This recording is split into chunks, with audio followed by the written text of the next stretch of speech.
something that's very close to your heart. When you demonize law enforcement, your hands are soaked in the blood of law enforcement when they're hurt.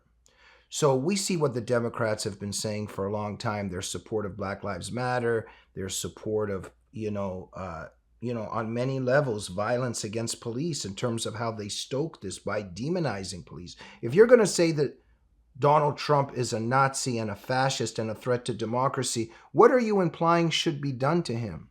When you're saying that the police are evil, what are you implying should be done to them? So now we see ICE agents being attacked.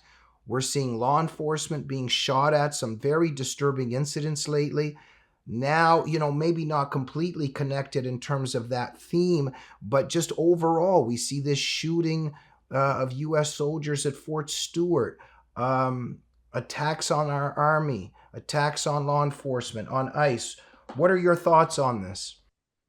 All the violence comes from this one particular standpoint.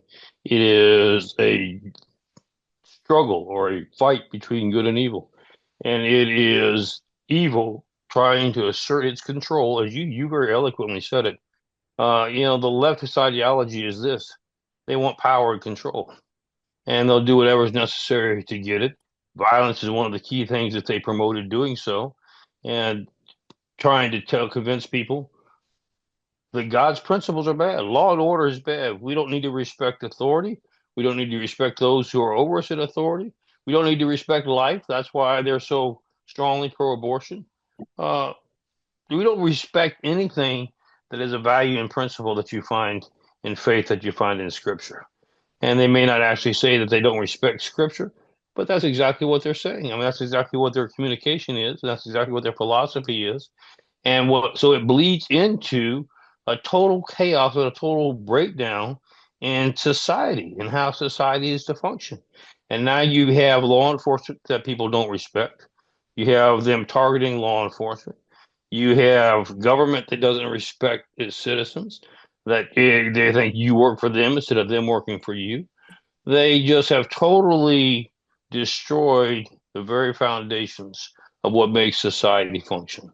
And then they wonder why people begin to question, and this is what I'm thankful to God for. I pray every day that we'll have a revival in this country. People are beginning to say, I'm not so sure this is how it's supposed to work. I'm not so sure that I want to live in a society that I'm scared to go down to the grocery store and buy a gallon of milk because I'll get mugged or shot or robbed or something along those lines. They're beginning to see the effects of the philosophy and the effects of sin. And they're wondering, how did we get here? And what do we do? And that is why I'm encouraging so many people, especially the churches.